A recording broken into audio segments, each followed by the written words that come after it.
Scott Spears. Welcome to Scott Spears Now. Today we're joined by two very interesting people, two people very important to the state of Ohio. The 40th Treasurer of the United States of America, Mary Ellen Withrow, and the current Miss Ohio, Elissa McCracken. Thank you both for being here today. Thank you for having us. My pleasure. It's Mary Ellen's a regular, and thank goodness for that. Well, I love to see Mary Ellen every time she comes on. Today we're going to look at some of Mary Ellen's memorabilia. I asked her if she would do this, bring some memorabilia in from her days as U.S. Treasurer, and we're going to do that in just a moment. But first I want to talk to Elissa. I have not seen you since, would have been 2 days after you were crowned Miss Ohio. What's it been like to be Miss Ohio now for a couple months? Oh my gosh, it's been wonderful. I've been having a great time. My schedule is very busy, but I'm certainly enjoying being busy. Each day is a new adventure. I'm just traveling around the state. I actually just returned from Orlando a couple weeks ago. We had the Miss America's Outstanding Teen Pageant down there, and we did a lot of filming for the actual Miss America pageant in January. And we watched the Miss America's Outstanding Teen Pageant. Miss South Carolina's Outstanding Teen won, but Sarah Esch, Miss Ohio's Outstanding Teen, did a great job. And it was nice to be down there and meet all of my fellow Miss America contestants. And I've just been staying busy making appearances. I was at the Obetz Zucchini Fest yesterday, and I got to speak to all the festival queens there. I've been doing a lot of, fairs and festivals, so I've enjoyed that. When you speak at these events, because I'm sure you get called on to speak a lot, what do you speak about? I mainly speak about, so far, my platform, which is Stop Cyberbullying, and also the benefits of pageantry in general, because they've really helped shape and transform my life, and especially when I'm speaking to those young festival queens, I want them to see all of the positive things that can happen because of pageants in their life, so that they should keep going and keep competing. I would say the general public, I believe, is the ratings on Miss America and Miss USA and all of those things have gone down over the years, and I think pageants have changed. They used to call them beauty pageants, now they call them scholarship pageants.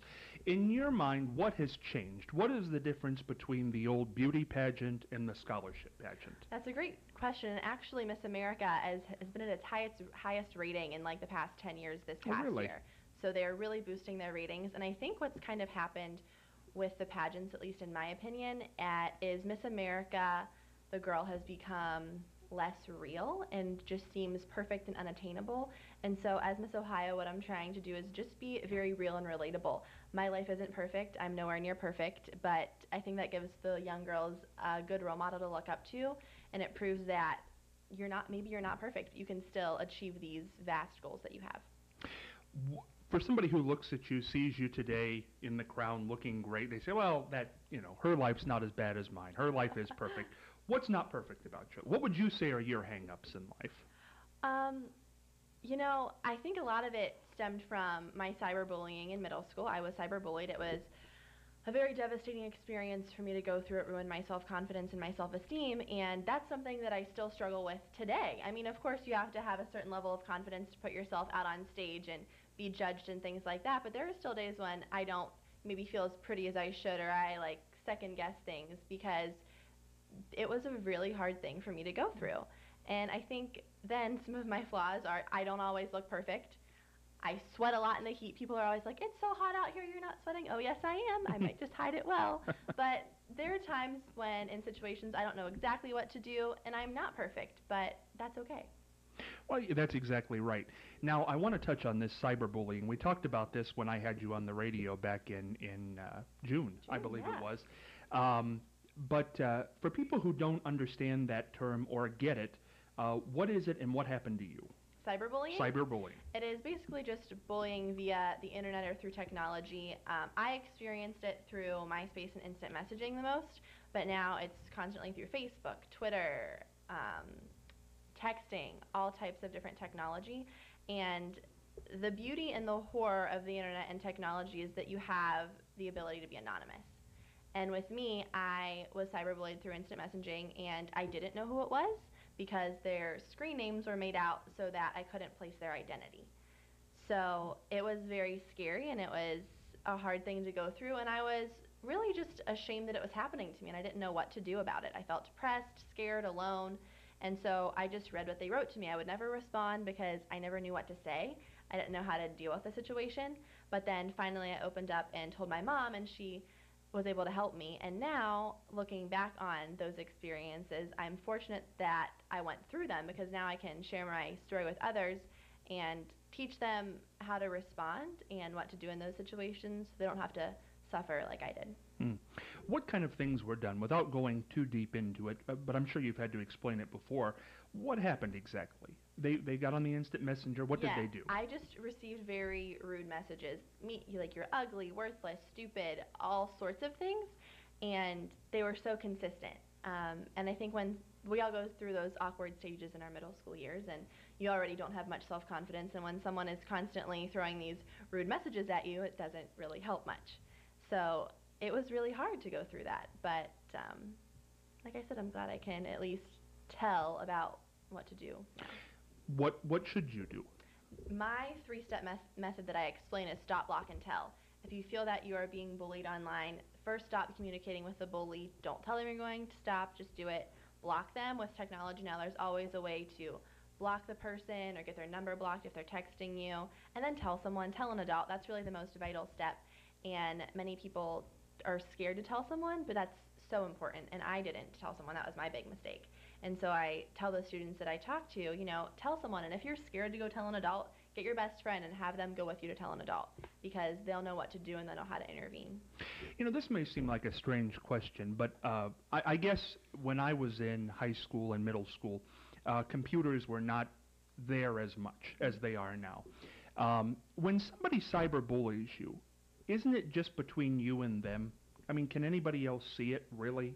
And why does that hurt so much? It depends. My cyberbullying was just between me and whoever was bullying me, but I've seen other cases of it. People will make, for example, they'll make up Facebook pages of people where it is just so people can go there and post mean comments about a certain person in school, so that it's visible to the entire world. And so it really just depends on the situation, but it certainly can be huge. And it hurts either way. It hurts if it's just coming from one person and you don't know who it is, or if it's coming from multiple people and you know that everyone else can see it. I think you're right. I think in those big formats that can be a huge problem.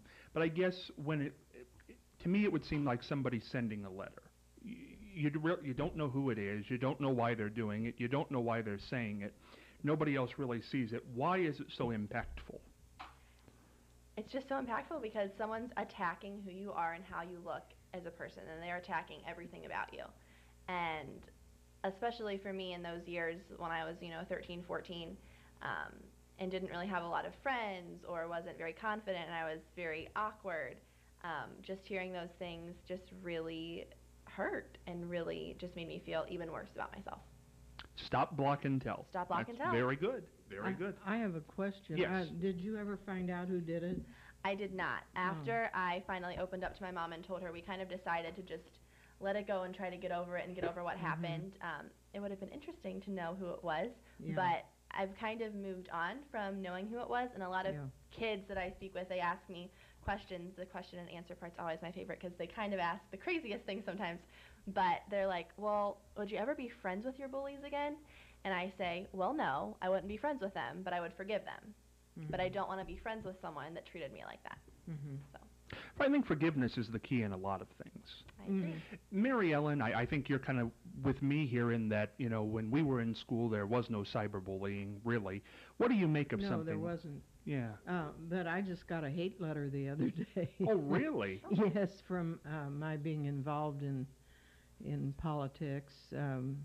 The person that sent it had my address from where I used to live. Evidently got it off the internet, and had Waldo, Ohio, or Cardington, Ohio, or Marion, Ohio, and it went to my old address, and so I did get it, and of course they didn't sign their name.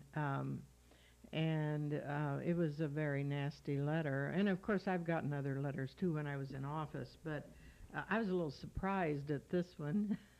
Do you want to tell us what were they they attacking you for? were upset because I was supporting Obama. Oh. Yeah. But you did during the first election. Yes. Did Of anything course. like this happen then? No, because I wasn't opening up headquarters and everything. I Oh. was in Maryland, and everybody there is a Democrat. Well, a little different in Ohio. When something like that happens, does that scare you? Didn't scare me. It kind of disgusted me, but it's not bothering me, except I just now mentioned it. Yeah. But I used to get a lot of mail from people in mental institutions, which was very interesting.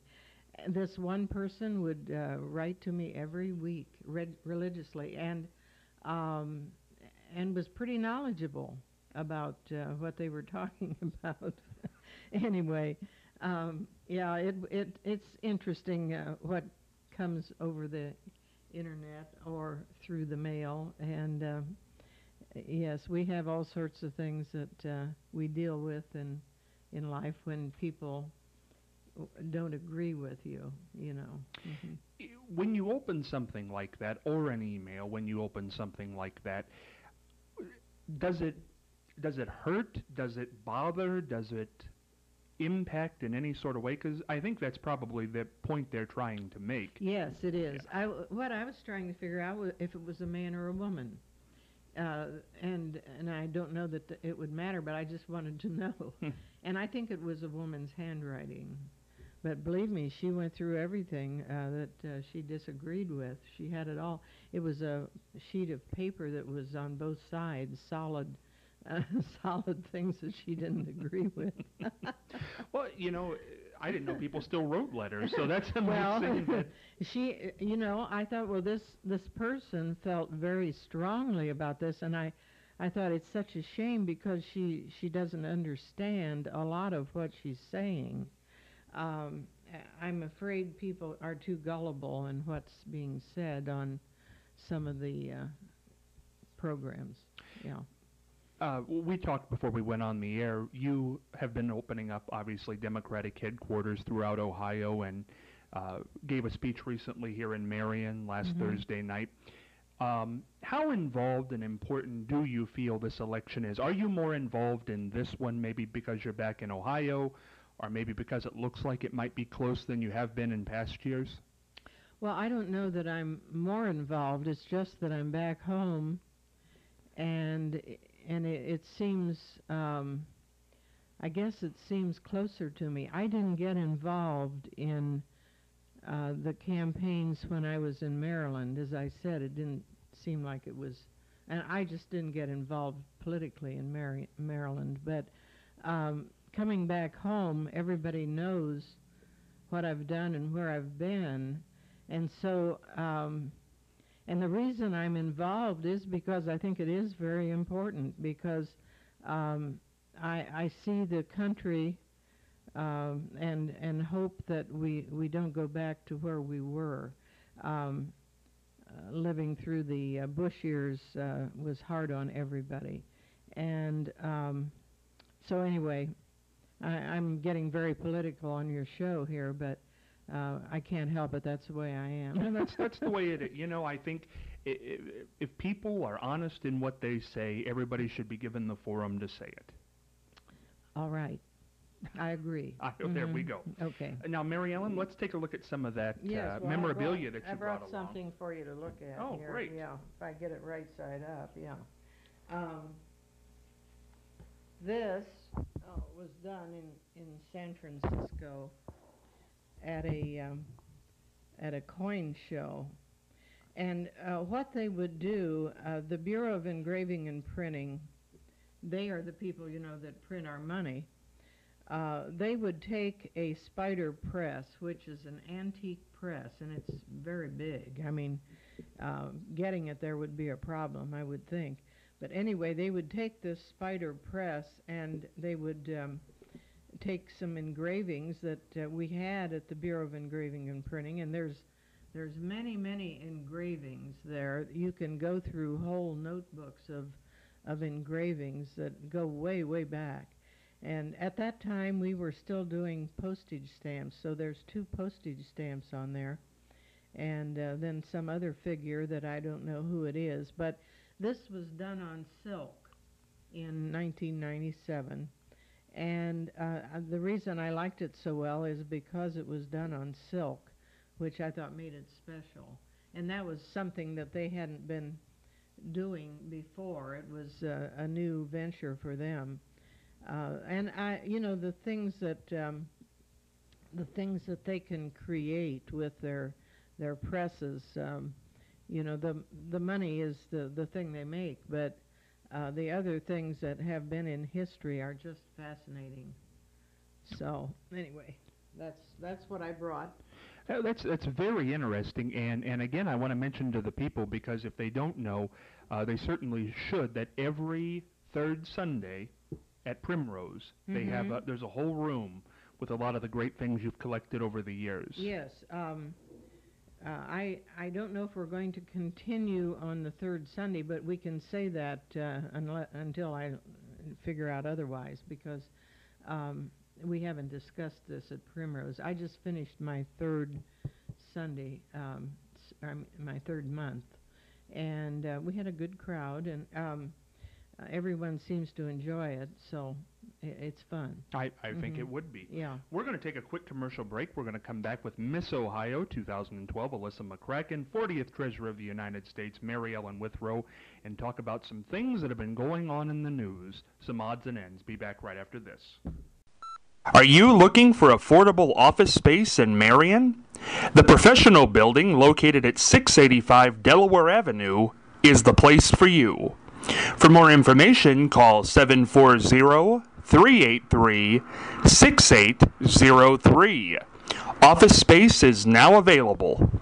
Again, telephone number 740-383-6803.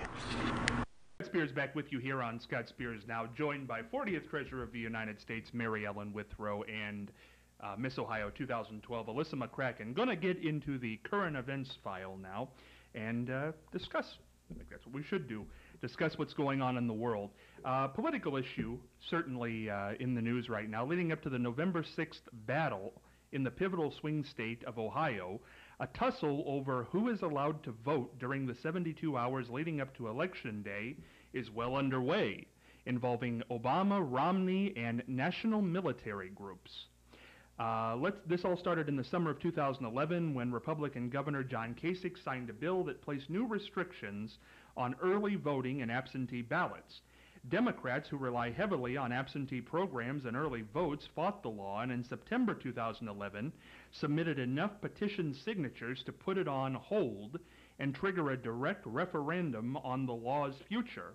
Republicans were worried that a direct referendum on the law that most Democratic voters were likely to oppose would galvanize them to flock to the polls in greater numbers come November, aiding Obama and Democrats up and down the ballot.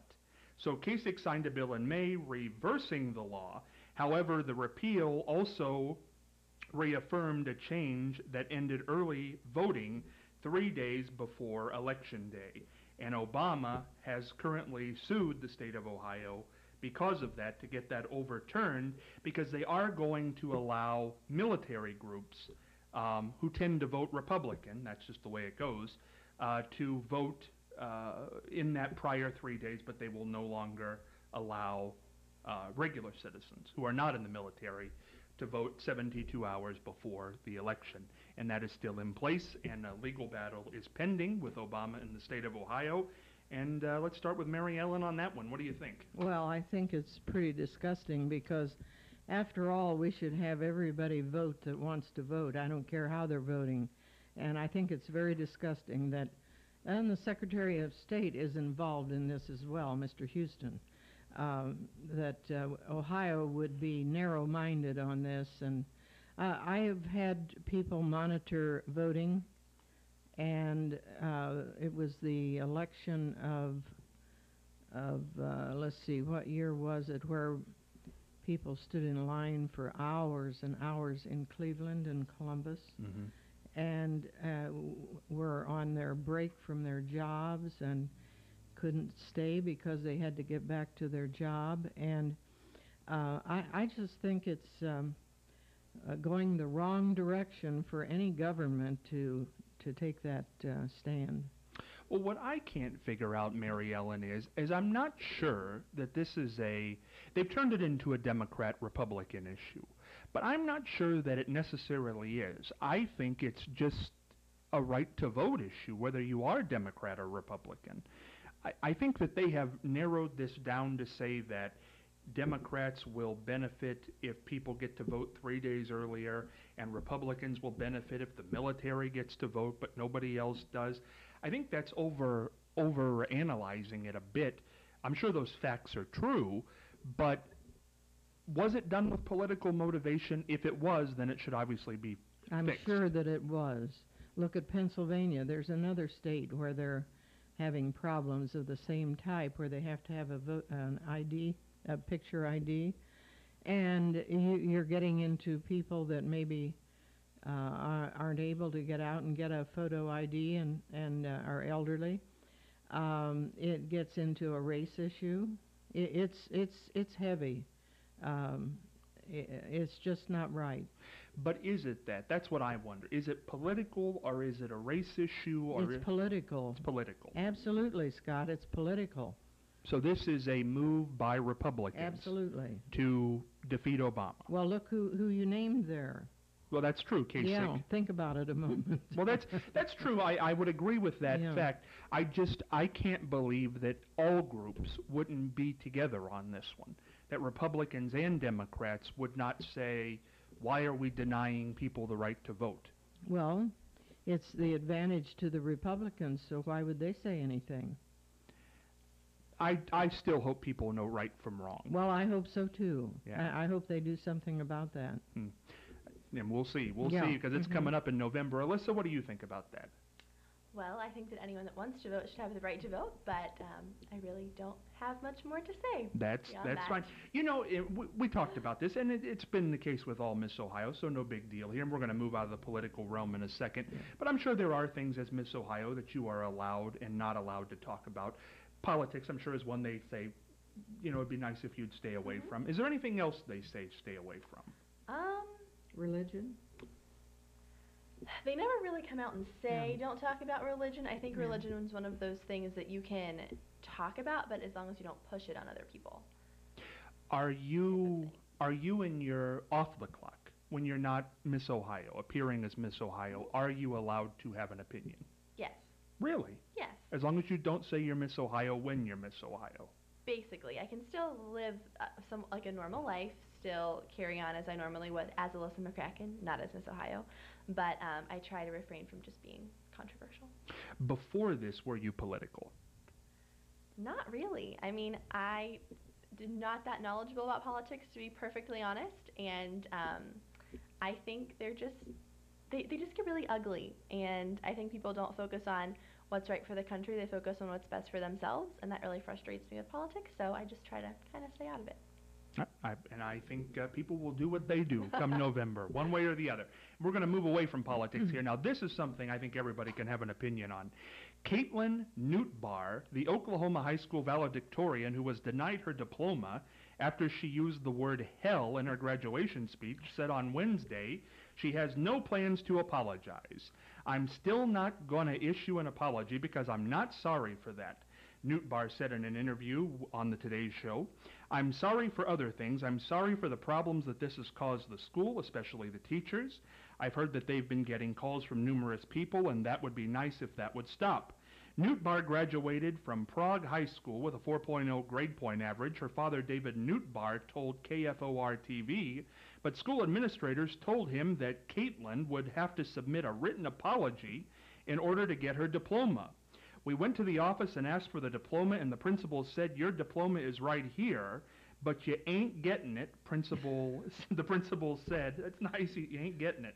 Close the door, we have a problem, David Newtbar said. In her speech, inspired by a similar address in Eclipse, the Twilight Saga, Caitlin recounted how annoying it is to be constantly asked what she wants to do as graduation approached. How the hell do I know, is what she said, according to her father. I've changed my mind so many times. Miss Newtbar prepared an appropriate speech, which was approved by the high school principal, Rick Martin. Prague school superintendent said in a statement, Unfortunately, she did not present the speech as written and use language that was inappropriate for a graduation exercise. In the version she submitted to the school for approval, hell was heck. But in the version she delivered at graduation, hell it was. Prague's high school mascot, it's worth noting, is a red devil. But, so there you go. What do you think? Should Caitlin Newt bar Elissa get her diploma? She said hell, the schools say hell no. Oh my. Well, I don't think she should have said that word in her speech. And I think she should apologize before she gets her diploma, personally. Or write Really? an apology letter, or whatever it may be. Now that's interesting. Now, just for saying hell, why is that? Just because I'm sure there were a lot of young children in the audience, and I'm sure that their parents didn't want them to hear that. And so I just think she should have been more mindful of her audience and respectful of them. And so she should have not gone off of what was pre-approved and not just done that. What do you think, Mary Ellen? What kind of a speech was this? Was she valedictorian, or why was... Yes, Oh, was valedictorian. She should know better. She should really know better than to say that, yeah. Well, see, I got to tell you, on this issue, I don't understand. If you have a 4.0 grade average, and you've been chosen to give the speech, and you've told them you were going to say heck, I mean, does saying hell, I mean, you hear hell in church all the time. I mean, is that a big... Yeah, but it's in a different way. It's not the same. Well, I understand that, but I think hell is such a tiny word. To hold the valedictorian's diploma, we do have freedom of speech. I don't think it ends at the high school graduation. Yes, but there's certain words that you just shouldn't use in a valedictorian speech, and that's one of them, I would say. I think she made a very poor choice, and so that's the way I feel. I agree. Yeah. Really? Yeah. For me, honestly, I think you make a choice every day of what words you're going to use, but words are just that. They're words, and you do have freedom of speech, and the written apology, what's that going to do? I mean, is that going to make it that it didn't happen? I mean, it happened. It's over. Okay, could I just ask you, aren't there a lot of words that you can't use, Scott? There are. All right. But I can say hell, but I normally wouldn't say hell unless I was quoting somebody. Yeah, see? So, but I think... But I could use it if I wanted to. I just think holding back, I don't think at a graduation speech there's a law. Now, for radio or television, there's a law that says you can't say these. Yes, but you're an example. A valedictorian is an example to all the people that weren't valedictorians. I think you're right. But what if a teacher said hell in the classroom, which I'm sure they have? Oh, I'm sure they have too, but they're not doing it in front of all the parents and everyone else. I would think the most minor word that you could say if you were going to be profane would be hell. I think hell is the most minor one that would even get any recognition. I think some of the other ones would really amp people up, but hell, I mean, people say hell all the time. I would be hard-pressed to imagine that there were people in that auditorium who hadn't heard the word hell before. I'll bet there aren't very many speeches, though, that have hell in it. I mean, if you would look at the speeches that are given over the years, people don't use hell very much. I mean, I haven't heard it. No, I don't think they use it very much. I guess just my problem is that this girl worked 4 years for a 4.0 grade point average. She should know better. But one moment in her life... I mean, care. She should know better, yeah. Well, I don't know. I just hope they give it to her. And she's not going back, so I guess she says this is freedom of speech. She's not. So what do you think should happen to her? They have to give her they can't deny that she graduated. Right, but I think she needs to own up to her actions and raise a written apology. That won't erase it from happening, but at least she'll admit that maybe she shouldn't have done that. But don't you think the schools are a little too amped up here? I mean, what if it accidentally came out? I mean, people have accidentally said things before. You're in the moment, you're nervous, you're giving a speech. Whoops, I said something I shouldn't have. I think a good example of that would be I'm not sure they separate this, but the Miss Ohio who's in the Miss USA pageant, who last year when they asked her in the pageant, what movie represents women's liberty, and she said Pretty Woman, where the woman was a prostitute. That wasn't a bad word. Right. But is that worse? Is that better or worse? Is innuendo Would it be better if she? It doesn't change the meaning of what she said. I guess. All she said was, "How the hell do I know?" I mean, I don't know. I think there has to be freedom of speech. I think when you start dialing it back, then we really get in trouble. Well, I agree there has to be freedom of speech, but there's a place where you use words like that, not in a valedictorian speech. I mean, anybody would know not to use that. I don't know how she got a 4 point if she doesn't know enough to say not to say hell. We'll just have to agree to disagree on this one, I Yeah, think, because right. I just think hell is such a minor one, and boy, we've got much bigger problems. Let's worry about the people who didn't graduate, not the valedictorian who said hell. Where the hell were those people who didn't graduate? They should have been there. Okay, we're going to move right along today. Kathy Lee Gifford, host of the Today Show, has joined forces with stepdaughter Vicki Gifford Kennedy in accusing Taylor Swift of crashing a wedding last weekend. Gifford announced on the Today Show that yes, Taylor Swift turned up at the Kennedy wedding uninvited and revealed that she was the one who suggested the country singer be asked to leave. The truth is, because I was there, Vicki's account of what happened is accurate. She said to me, as it was happening, I'm really not happy about this. She also confirmed that Taylor was asked to leave not just once, but twice. Awkward. I'm not sure that she knew that she wasn't invited. Well, this is a celebrity thing, but in general, is it bad to show up at a wedding you weren't invited to? Is that such a horrible thing? Well, I guess there was a connection here, though, wasn't there, between Taylor Swift and the bride or the groom? Yeah, she had a relationship with him, but I guess she either didn't realize she wasn't invited or she showed up anyway. Mm-hmm.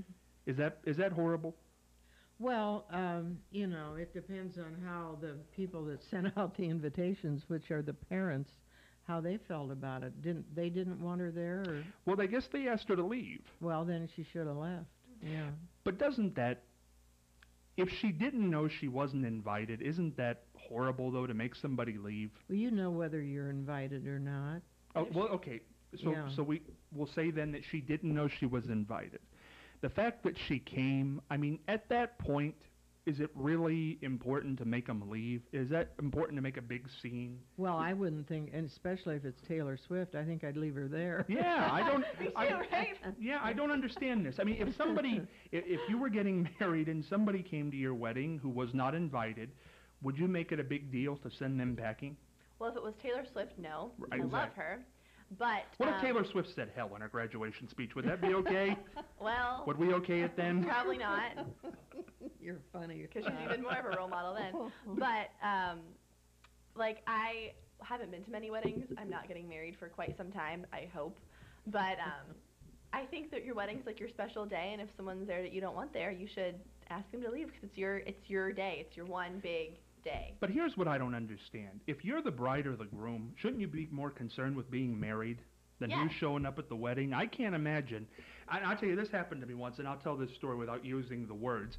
I was invited to a wedding one time, and I didn't go, but I sent a card. Mm-hmm. And you know about this. In the card, I said, I honest to God, put my hand somewhere. I put in there, I was trying to be comical.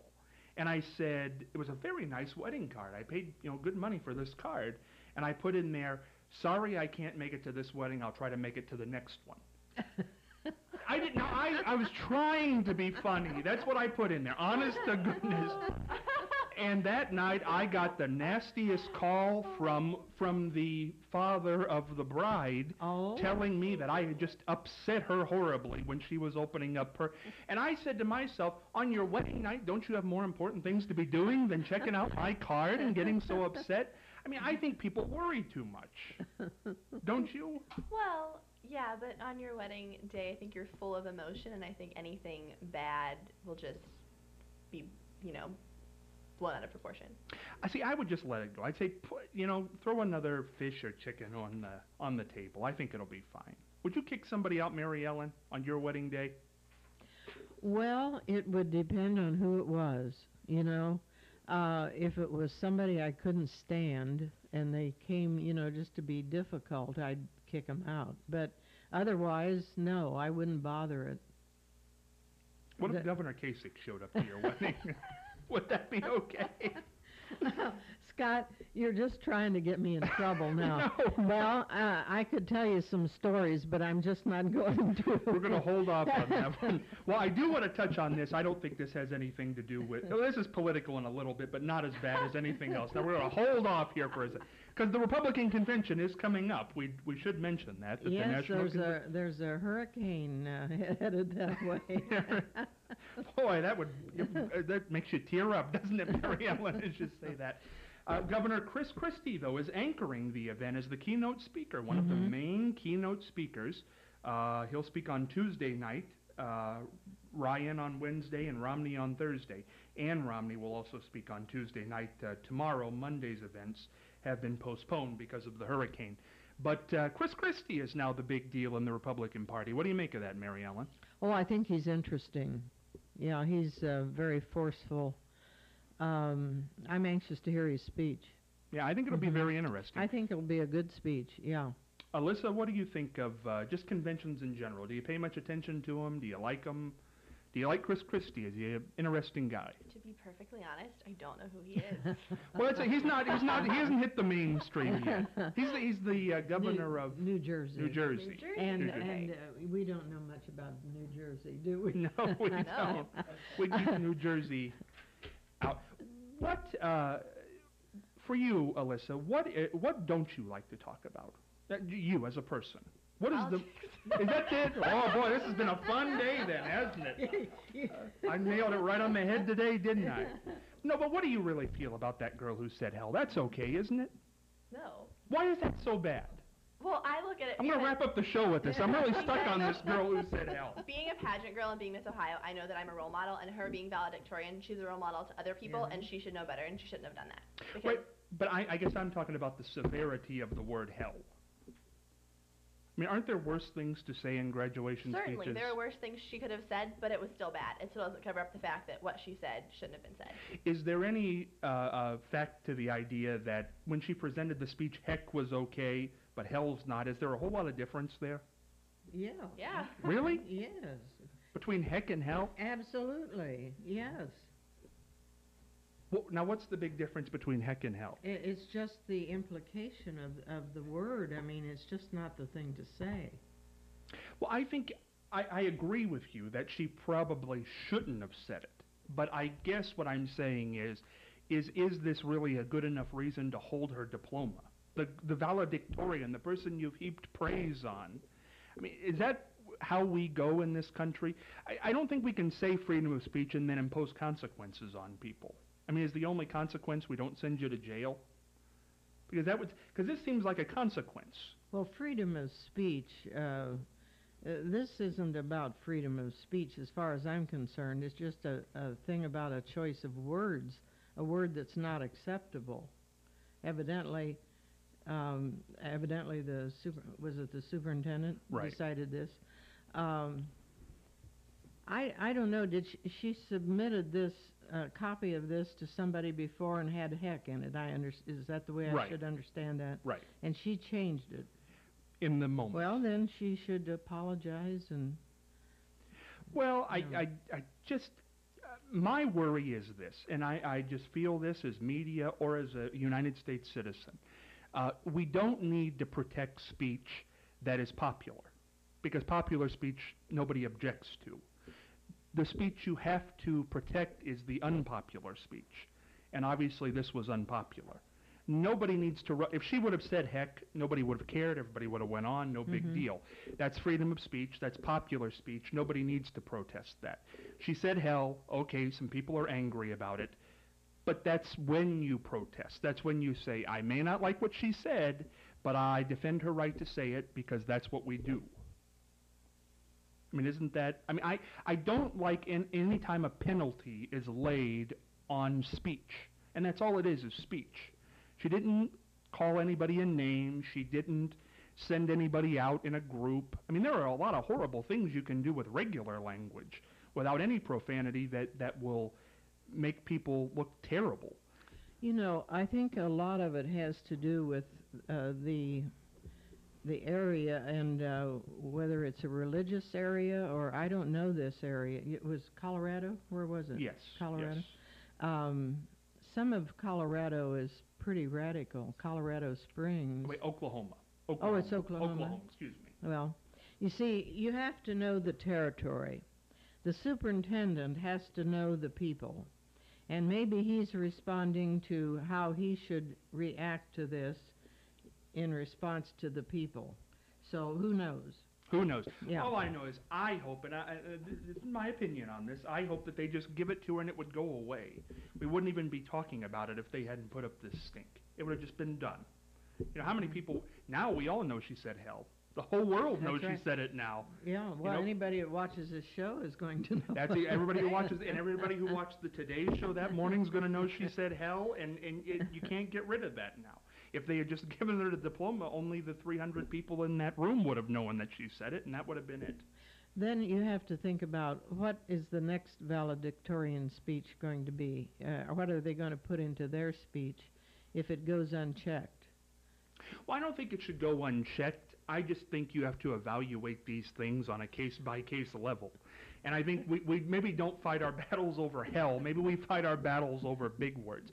What if she used a word? Now, just ponder this. Heaven forbid. What if she used a word that is not a profanity word, but she used a word that was the name for a body part? Would that now that's not profanity.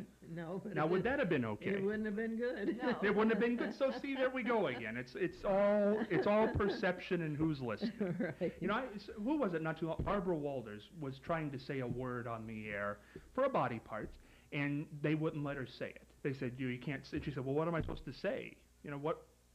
Is that right? Yeah. So I don't know. I just think you got to protect that speech. I think it's very important. Oh, did want to mention before we get on out of here that two very important people died since we did this program. Neil Armstrong, first man to walk on the moon. My goodness. Elissa, what do you think? That's a big deal. The first man to walk on the moon dies. It is. It's so sad, but he did so many great things for our history, and he's from Ohio, so. Absolutely. Yeah. Mary Ellen. Yes, he was a hero. Mm-hmm. Another great Ohioan, Phyllis Diller, Yes. dies at 95. What do you think of that, Mary Ellen? Well, she was quite a comedian. You know, it seems like there's been so many deaths in the last few months, really. But she was way up in years. She had a good life. You know, I've been telling people this last week. I interviewed her a month ago, and turned out that was the last interview she ever gave. Mm-hmm. And she was so good to me over the years. I had her on my program 30 times, and Really? she was wonderful. Mm-hmm. And that laugh, oh, I can still hear that laugh in my ear. It's such a funny woman. Alyssa, did you know who Phyllis Diller was? Honestly, no. Look her up when you get home. I She was will. from Lima, Ohio. Mm-hmm. Very important. First female to do stand-up comedy. Oh my goodness. Yeah. Oh, I liked her reference to Fang. Her husband was Fang. You know, I used to tell Phyllis, one of her, I told her this many times, I said, my favorite joke she ever did was a Fang joke. She said, they asked Fang to be a Jehovah's Witness, and he said he didn't see the accident. And I love that joke. And I'll tell you something, I want to do this on air before we get on out of here, because it's kind of a tribute to Phyllis Diller, who was I was on her Christmas card list. That's when I felt like, hey, I'd made it. I'm on Phyllis Diller's Christmas card list. The last time I interviewed her, a month ago, in celebration of her 95th birthday, we got to the end of the interview, and I said, Phyllis, at 95, do you think about death? And she said, yeah, I do. I said, are you scared of it? And she said, oh, no. She said, I've died 3 times. I'm an expert in it. And I said, oh, okay. And I said, well, you know, where do you go when you die? And she said, you don't go anywhere. She said, you just go away, that's it. You pass out, and that's it. It's not pain or anything. And I had seen her on Celebrity Ghost Story on A&E, and I said, Phyllis, I said, you don't believe in heaven or an afterlife, but you believe in ghosts?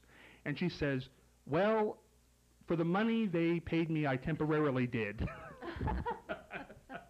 And that was Phyllis Diller. Yeah. Funny woman. Yeah. This has been fun. Elissa McCracken, Mary Ellen Withrow, fun conversation on current events here on Scott Spears Now. See you next time.